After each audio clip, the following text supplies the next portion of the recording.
Hi friends, welcome back to my channel Rekha daily ವ್ಲಾಗ್ಸ್ಗೆ ನಿಮಗೆ ಸ್ವಾಗತ. ಹೇಗಿದ್ದೀರಾ ಎಲ್ಲರೂ? ವಾಕ್ ಹೋಗಿದ್ವಿ.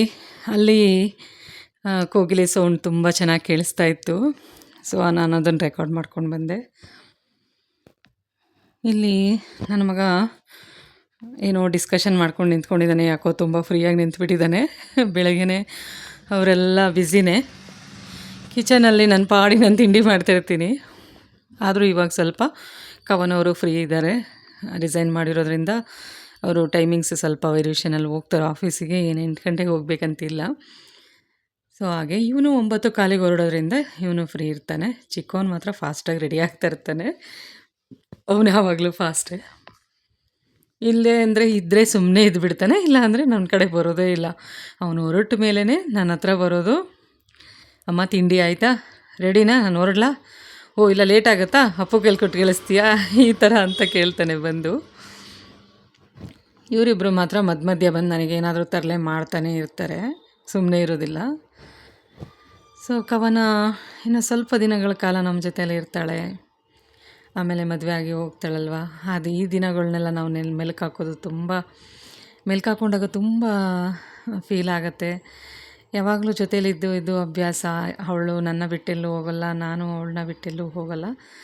ಯಾವುದೋ ಒಂದೊಂದು ಅವ್ರ ಫ್ರೆಂಡ್ಸ್ ಜೊತೆ ಅವಳೇನಾದರೂ ಎಲ್ಲಾದರೂ ಹೋದರೆ, ನಾನಾದರೆ ಅಷ್ಟೇ. ಇನ್ನು ಬಿಟ್ಟರೆ ನಾವು ಯಾವಾಗಲೂ ಜೊತೆನೇ. ನಮ್ಮಿಬ್ಬರು ಇದೇ ಹಾಗೆ ನಾವಿಬ್ಬರು ಎಲ್ಲಾದರೂ ಜೊತೇಲಿ ಹೋಗೋದು ಮಾಡೋದು ಇದೆಲ್ಲ ಜಾಸ್ತಿ. ಮಕ್ಕಳು ಅವ್ರ ಪಾಡಿಗೆ ಅವ್ರು ಆಗಿಬಿಡ್ತಾರ, ಎಲ್ಲೂ ನಾವು ಬರೋಲ್ಲ. ಚಿಕ್ಕವರಿದ್ದಾಗ ಬರೋರು, ಇವಾಗೆಲ್ಲ ಬರೋದಿಲ್ಲ ಜಾಸ್ತಿ ಎಲ್ಲೂ. ಮನೆಯವರು ಅವ್ರ ಕೆಲಸ ಅದು ಇದೊಂದು ಬ್ಯುಸಿ ಆಗಿಬಿಡ್ತಾರೆ. ಸೊ ನಾವಿಬ್ಬರು ದಿನಗಳನ್ನ ಕಳೆದಿರೋದೇ ಜಾಸ್ತಿ ಜೊತೆಗೆ. ಸೊ ಮದುವೆ ಹತ್ತಿರ ಬರ್ತಾ ಸಿಕ್ಕಾಬಟ್ಟೆ ಏನೇನೋ ಡಿಸ್ಕಷನ್ ಇರುತ್ತೆ ಅಲ್ವಾ. ಬಂದು ನಿಂತ್ಕೊಳೋದು ಹಾಗೆ ಅಲ್ಲಮ್ಮ ಈಗಲ್ವಾ ಅಂತ ಕೇಳ್ತಾಳೆ. ಕೆಲವು ಡೌಟ್ಸ್ಗಳು ಇರುತ್ತೆ, ಏನಾದರೂ ಕೇಳಬೇಕಾಗಿರುತ್ತೆ ಅವಳು. ಸೊ ನಾನು ಅದನ್ನು ಕ್ಲಿಯರಿಟಿ ಕೊಡ್ತಾಯಿರ್ತೀನಿ. ನಮ್ಮ ಮನೆಯವರು ಊರಿಂದ ಇನ್ನೂ ಬಂದಿರಲಿಲ್ಲ. ಇದು ಗುರುವಾರದ ಬ್ಲಾಗ್ ಆಗಿತ್ತು. ಅವರಿನ್ನೂ ಬಂದಿರಲಿಲ್ಲ.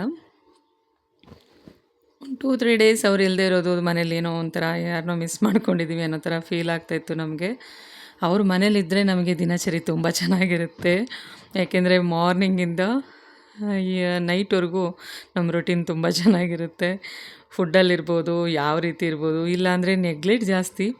ಯಾವ ತಿಂಡಿನೋ ಮಾಡ್ಕೊಂಡು ತಿನ್ನೋದು, ಏನು ಮಾಡೋದು, ಅಯ್ಯೋ ಬೋರು, ಇದನ್ನು ಮಾಡೋದಾ, ಅವರಿಲ್ವಲ್ಲ ಸಾಂಬಾರು ಮಾಡಬೇಕಾ, ಈ ಥರ ಅಂದ್ಕೊಂಡು. ಮಕ್ಕಳು ಸ್ಕೂಲ್ಗೆ ಇದಕ್ಕೆ ಹೋಗೋದ್ರಿಂದ ಮಾಡಲೇಬೇಕು ಎಲ್ಲನೂ. ಬಟ್ ನಮಗೊಂಥರ ಅನಿಸ್ತಾ ಇರುತ್ತೆ, ಅವರಿದ್ದರೆ ಪರ್ಫೆಕ್ಟ್ ಟೈಮಿಗೆ ಎಲ್ಲ ಮಾಡ್ತೀವಿ ಅಂತ. ಬೆಳಗಿನ ತಿಂಡಿ ಓಕೆ ಆಗೋಗ್ಬಿಡುತ್ತೆ. ಮಧ್ಯಾಹ್ನ ಊಟ ಯಾವಾಗಲೂ ಮಾಡೋದು, ನೈಟ್ ಊಟ ಯಾವಾಗಲೂ ಎಷ್ಟೊತ್ತಿಗೂ ಮಾಡೋದು, ಹಿಂಗಾಗುತ್ತೆ ಅವರು ಇಲ್ಲದೇ ಇದ್ದರೆ. ಅವರು ಗುರುವಾರ ಈವ್ನಿಂಗ್ ಅಷ್ಟರಲ್ಲಿ ಬಂದುಬಿಟ್ರು. ಅಂದರೆ ಅವರು ಬೆಳಗ್ಗೆ ಹೊರಟಿದ್ರು. ಅವತ್ತು ವಂದನ ಅದು ಬರ್ತಡೇ ಇತ್ತು, ನನ್ನ ಫ್ರೆಂಡು, ಬೆಸ್ಟ್ ಫ್ರೆಂಡು ವಂದನದು. ಸೊ ನಾವು ಅವಳಿಗೆ ವಿಶ್ ಮಾಡಬೇಕಾಗಿತ್ತು. ಎಲ್ಲರೂ ಸೇರಿ ಒಟ್ಟಿಗೆ ಫೋನ್ ಮಾಡಿಬಿಟ್ಟು ಒಂದೇ ಸಲ ವಿಶ್ ಮಾಡಿಬಿಡೋಣ ಅಂತ, ಅವಳಿಗೆ ಇಷ್ಟ ಆಗುತ್ತೆ ಅವಾಗ ಅಂದ್ಕೊಂಡ್ವಿ. ಸೊ ಇವರೆಲ್ಲ ರೆಡಿ ಆಗ್ತಿದ್ರಿಂದ ಒಬ್ಬೊಬ್ಬರು ಒಂದೊಂದು ಕಡೆ ಇದ್ದಿದ್ದರಿಂದ ಅದಕ್ಕೇನೂ ಟೈಮ್ ಸಿಕ್ಕಿರಲಿಲ್ಲ. ನಾನಿಲ್ಲಿ ಅಕ್ಕಿನ ಯಾಕೆ ಈ ರೀತಿ ಕೇರ್ತೀನಿ ಅಂದರೆ, ಡೈರೆಕ್ಟು ಕುಕ್ಕರಿಗೆ ಹಾಕೋದಿಲ್ಲ ನಾನು. ಯಾಕೆಂದರೆ ಏನೋ ಒಂದು ಡಿಸ್ಟ್ ಏನೋ ಒಂದು ಇದ್ದೇ ಇರುತ್ತೆ. ಸೊ ಒಂದ್ಸಲ ಈ ರೀತಿ ಚೆಕ್ ಮಾಡೋದೇ, ಚೆಕ್ ಮಾಡಿ ಆಮೇಲೆ ಬಳಸೋದೇ ಒಳ್ಳೆಯದು. ಇವಳು ತರಲೆ ನೋಡಿ, ಅದು ಕೋಲ್ಡ್ ಇರುತ್ತಲ್ವ, ಮೊಸರು ಹಾಲು ಅದನ್ನು ತೊಗೊಂಡು ಬಂದು ಇಡ್ತಾ ಇರೋದು ಕೈಗೆ. ಸುಮ್ಮನೆ ಇರಲ್ಲ ಇವಳಿಗೂ ಅಷ್ಟೇ, ಅಪ್ಪುಗೂ ಅಷ್ಟೇ, ಕೈ ಸುಮ್ಮನೆ ಇರಲ್ಲ. ನಾನು ಈ ರೀತಿ ಹಾಲು ಪ್ಯಾಕೆಟು ಮೊಸರು ಪ್ಯಾಕೆಟ್ನೆಲ್ಲ ತಂದರೆ ಒಂದ್ಸಲ ನೀರಲ್ಲಿ ವಾಶ್ ಮಾಡಿ ಇಟ್ಬಿಡ್ತೀನಿ. ಫ್ರಿಜ್ಜಿಗೆ ಇಟ್ಟರು ಹಾಗೇ, ಮತ್ತು ಬಳಸೋದಾದ್ರೂ ಹಾಗೇ. ಏನಾದರೂ ಒಂದು ಗಲೀಜಿದ್ದೇ ಇರುತ್ತೆ, ಪ್ಯಾಕೆಟ್ಗಳು ಅಲ್ಲಿ ಇಲ್ಲಿ ಹಾಕಿರ್ತಾರಲ್ವ. ಸೊ ಹಾಗಾಗಿ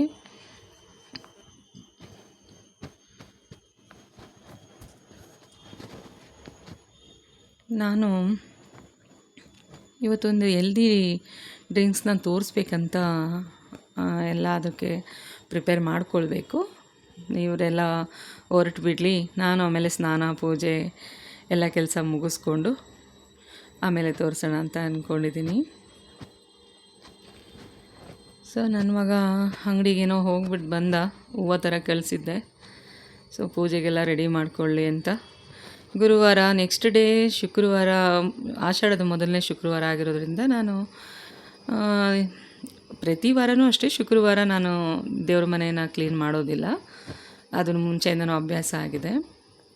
ಯಾರೋ ತಿಳಿದಂಥವ್ರು ನನಗೆ ಹೇಳಿದರು, ಶುಕ್ರವಾರ ಮಂಗಳವಾರ ಕಳಸನ ಜರುಗಿಸ್ಬಾರ್ದು ಆ ರೀತಿ. ಸೊ ನಾನು ಅದನ್ನು ತಿಳ್ಕೊಂಡು ಅದನ್ನೇ ಫಾಲೋ ಮಾಡ್ತೀನಿ.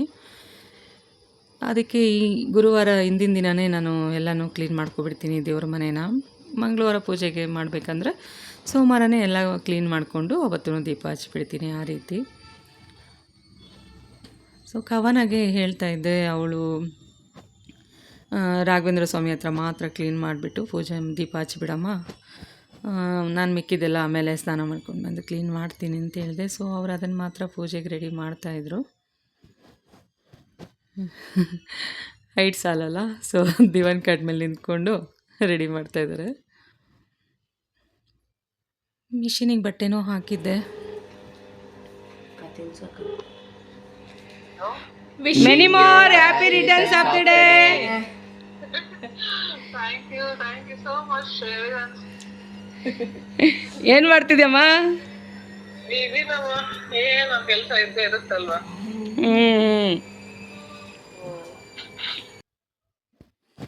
ಆ ರೀತಿ ವಿಶ್ ಮಾಡಿದ್ವಿ ಅವಳಿಗೆ. ಒಂದೇನ ಅಕ್ಕ ಅಂತ ಹಾಕ್ಕೊಂಡಿರೋದು ಅಪ್ಪು ಫೋನಲ್ಲಿ. ಸೊ ನನ್ನ ಫೋನಲ್ಲಿ ವಿಡಿಯೋ ಶೂಟ್ ಮಾಡ್ತಿದ್ದರಿಂದ ಅವನ ಫೋನಲ್ಲಿ ಫೋನ್ ಮಾಡಿದ್ದೆ. ಸೊ ಈ ಥರ ಚಿಕ್ಕ ಪುಟ್ಟ ವಿಚಾರಗಳೇ ಅಲ್ವಾ ಮನುಷ್ಯನ ಜೀವನದಲ್ಲಿ ಖುಷಿ ಕೊಡೋದು. ನಾವು ಎಷ್ಟು ದೊಡ್ಡ ಉಡುಗೊರೆ ಕೊಟ್ವಿ ಅಥವಾ ಏನು ಅವ್ರಿಗೋಸ್ಕರ ನಾವು ಏನು ಮಾಡಿದ್ವಿ ಅನ್ನೋದಕ್ಕಿಂತ ಈ ಥರ ಚಿಕ್ಕ ಪುಟ್ಟ ವಿಷಯಗಳಲ್ಲಿ ಮನಸ್ಸಿಗೆ ತುಂಬ ಖುಷಿ ಕೊಡುತ್ತೆ. ನನ್ನ ಮಗಂಗೆ ನಾನು ಇಲ್ಲಿ ಕ್ಯಾಮ್ರಾ ಇದೆ ಅಂತ ಗೊತ್ತಾದರೆ ತಪ್ಪಿಸ್ಕೊಂಡು ಓಡೋಗ್ತಾನೆ. ಸೊ ನಂದೆಲ್ಲ ಕೆಲಸ ಮುಗೀತು, ಪೂಜೆ ಮುಗಿಸಿ ಇವಾಗ ನಾನು ಇದನ್ನು ರೆಡಿ ಮಾಡೋಕ್ಕೆ ಬಂದಿದ್ದೀನಿ. ಇಲ್ಲಿ ನಾನು ಚಕ್ಕೆ, ಜೀರಿಗೆ, ಸೋಂಪು, ಧನ್ಯ, ಅರಿಶಿನ ಕೊಂಬು, ಕರಿಬೇವು ಎಲ್ಲನೂ ರೆಡಿ ಮಾಡಿಟ್ಕೊಂಡಿದ್ದೀನಿ. ಒಂದು ಬಾಣಲಿ ಇಟ್ಬಿಟ್ಟು ಇದನ್ನು ಡ್ರೈ ರೋಸ್ಟ್ ಮಾಡ್ಕೊಳ್ಬೇಕು, ಯಾವುದೇ ರೀತಿ ಆಯಿಲೆಲ್ಲ ಹಾಕಬಾರ್ದು. ಈ ಪುಡಿ ತುಂಬ ಚೆನ್ನಾಗಿ ಕೆಲಸ ಮಾಡುತ್ತೆ. ಗ್ಯಾಸ್ಟ್ರಿಕ್ಕಿಗೆ ಎಲ್ಲ ಪ್ರಾಬ್ಲಮ್ಸ್ಗೂ ಸ್ವಲ್ಪ ಬೆಳಗ್ಗೆನೇ ಒಂದು ಒಳ್ಳೆ ಎನರ್ಜಿ ಸಿಗುತ್ತೆ. ಯಾಕೆಂದರೆ ಇದರಲ್ಲಿರೋದೆಲ್ಲ ಒಳ್ಳೆ ವಸ್ತುಗಳೇ.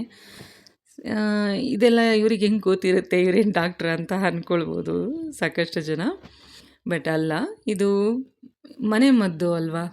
ಇದೆಲ್ಲ ಸಾಮಾನ್ಯವಾಗಿ ಎಲ್ರಿಗೂ ಗೊತ್ತಿರುತ್ತೆ, ಇದರಲ್ಲಿರೋದು ಯಾವುದೂ ಕೆಟ್ಟದಲ್ಲ, ಎಲ್ಲ ಒಳ್ಳೆಯದೇ ಅಂತ.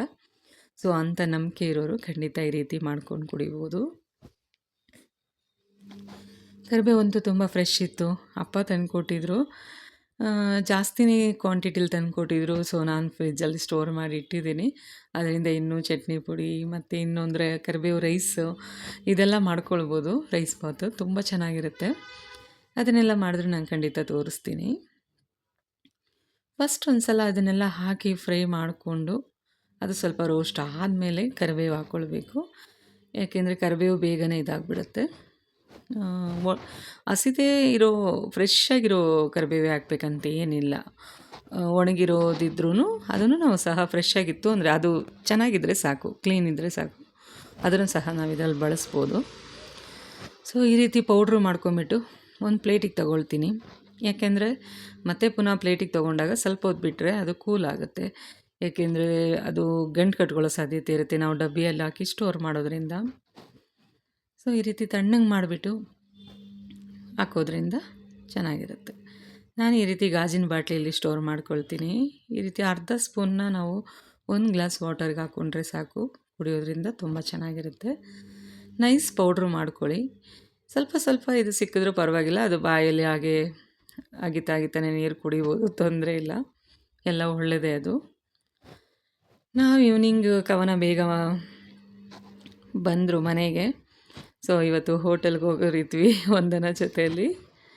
ಹಾಗಾಗಿ ಇಲ್ಲಿ ಚೇತು ಬರ್ತಾ ಇಲ್ಲ, ಅವಳು ನಾನು ವಂದನ 3 ಜನ ಮಂಡೇ ಮತ್ತೆ ಹೋಗ್ಬೇಕು ಅಂದ್ಕೊಂಡಿದ್ವಿ. ಸೊ ಹಾಗಾಗಿ ಕವನ ಅವ್ರು ಅವತ್ತಿರಲ್ಲ, ಅವರಿಗೆ ಸೆಂಡ್ ಆಫ್ ಪಾರ್ಟಿ ಇದೆ ಇದರಲ್ಲಿ ಅವ್ರ ಆಫೀಸಲ್ಲಿ. ಸೊ ಅವ್ರು ಸಿಗಲ್ಲ ಅಂಥೇಳಿ ಇವತ್ತಿನ ದಿನ ಫಿಕ್ಸ್ ಮಾಡ್ಕೊಂಡ್ವಿ. ನಾವು 3 ಜನ ಒಂದೇ 3 ಜನದ್ದು ಒಂದೊಂದು ಟ್ರೀಟ್ ಅಂತ ಇದೆ. ಯಾಕೆಂದರೆ ಚೈತುದು ಆ್ಯನಿವರ್ಸರಿ, ನಂದು ಆ್ಯನಿವರ್ಸರಿ, ವಂದನದು ಬರ್ತಡೇ, 3 ಜನದ್ದು ಒಂದೇ ವೀಕಲ್ಲಿತ್ತು ಆ ರೀತಿ. ಸೊ 3 ಜನದ್ದು ಪಾರ್ಟಿ ಇದೆ ಇನ್ನು ಬಾಕಿ, ಅದಕ್ಕೊಂದಿನ ಹೋಗಬೇಕು. ಈ ಚಿಕ್ಕ ಮಗು ವಿಹಾಗಂತೂ ಕವನ ಇದ್ಬಿಟ್ರೆ ಯಾರು ಬೇಡ, ಅವಳ ಜೊತೆ ಎಲ್ಲ ಫೀಲಿಂಗ್ಸು ಶೇರ್ ಮಾಡ್ತಾಳೆ. ಅಕ್ಕ ಅಂದ್ಕೊಂಡು ಅವಳ ಜೊತೆಯಲ್ಲೇ ಅವ್ರ ಅಮ್ಮನೂ ಕೇಳೋದಿಲ್ಲ ಅವಳು. ಸೊ ನಾವು ಹೋಟೆಲ್ ರೀಚ್ ಆಗಾಯಿತು. ಅವರೆಲ್ಲ ಮೇಲ್ಗಡೆ ಹೋಗ್ತಾಯಿದ್ರು. ನಾನು ಜಾಮೂನ್ ತೊಗೊಂಡು ಹೋಗೋಣ ಅಂತ ಅಲ್ಲೇ ಕೆಳಗಡೆ ಇದ್ದೆ. ಯಾಕೆಂದರೆ ಫಸ್ಟ್ ಕೇಕ್ ಕಟಿಂಗ್ ಮುಂಚೆ ಅವಳಿಗೆ ಸ್ವೀಟ್ ತಿನ್ಸೋಣ ಅಂತೇಳ್ಬಿಟ್ಟು ನನ್ನ ಪ್ಲ್ಯಾನಿಂಗ್ ಇತ್ತು. ಸೊ ಅದಕ್ಕೆ ಧನ್ಯತಾ ಅವರು ಏನು ಆರ್ಡ್ರ್ ಮಾಡೋದು ಅಂತ ಪ್ಲ್ಯಾನ್ ಮಾಡ್ತಿದ್ರು. Welcome back to Rekha daily vlogs. ನೀವು ಯಾರು ಪುಟಾಣಿ ಅನ್ಕೊಳ್ಬೋದು. ಸೊ ನಾನು ಬಂದುಬಿಟ್ಟು ರೇಖಾ ಆಂಟಿ ಫ್ರೆಂಡ್ ಮಗಳು. ಸೊ ರೇಖಾ ಆಂಟಿ ಫ್ರೆಂಡ್ ಮಗಳು ಬಂದುಬಿಟ್ಟು ಕೇಕ್ ಕಟಿಂಗ್ ಎಲ್ಲ ಮುಗೀತು. ವಂದನಾ ಅವರು ಇನ್ನು ಅಲ್ಲಿ ಲೈಟಿಂಗ್ಸ್ ಎಲ್ಲ ಆನ್ ಆಗಿರಲಿಲ್ಲ ಹೋಟೆಲಲ್ಲಿ. ನಾವು ಬೇಗ ಹೋಗಿದ್ದರಿಂದ 6 o'clock ಹಂಗೆ ಹೋಗಿದ್ವಿ. ಕೈ ರುಚಿ ಅಂತ ಅದು ಹೋಟೆಲ್ ನೇಮು. ಅಲ್ಲಿ 7:30 ಮೇಲೇ ಲೈಟ್ಸ್ ಎಲ್ಲ ಆನ್ ಆಗುತ್ತೆ ಎಲ್ಲ. ಸೊ ನಾವು ಫಸ್ಟೇ ಹೋಗ್ಬಿಟ್ಟು ಕೇಕ್ ಕಟಿಂಗ್ ಎಲ್ಲ ಮುಗಿಸ್ಕೊಳ್ಳೋಣ ಅಂತ ಹಂಗೆ ಹೋಗಿದ್ದಿದ್ದು. ವಿಹಾ ನೋಡಿ ಪೆಪ್ಪರು ಸಾಲ್ಟನ್ನ ಕೈಗೆ ಹಾಕ್ಕೊಂಡ್ಬಿಟ್ಟು ಸೂಪರ್ ಅಂತ ಹೇಳ್ತಾ ಇರೋದು. ಆ ಹುಡುಗಿಗೆ ಏನು ಇಷ್ಟ ಆಗುತ್ತೆ ಅನ್ನೋದೇ ಗೊತ್ತಾಗೋದಿಲ್ಲ. ಆದರೆ ಅವಳು ಫಸ್ಟ್ ನಿಂಗೆ ಏನು ಬೇಕಮ್ಮ ಅಂತ ಕೇಳಿದರೆ ಅವಳು ಹೇಳೋದೇ ಇಡ್ಲಿ ದೋಸೆ.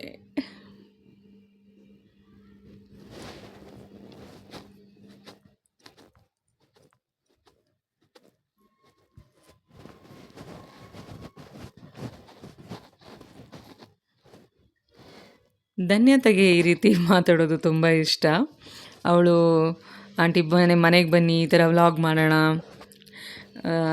ನೀವು ಬರೋದೇ ಇಲ್ಲ, ಏನಾದರೂ ಮಾತಾಡ್ಬೇಕು ನಾನು. ಅವಳಿಗೆ ತುಂಬಾ ಇಷ್ಟ ಈ ರೀತಿ ಯೂಟ್ಯೂಬರ್ ಆಗೋದು.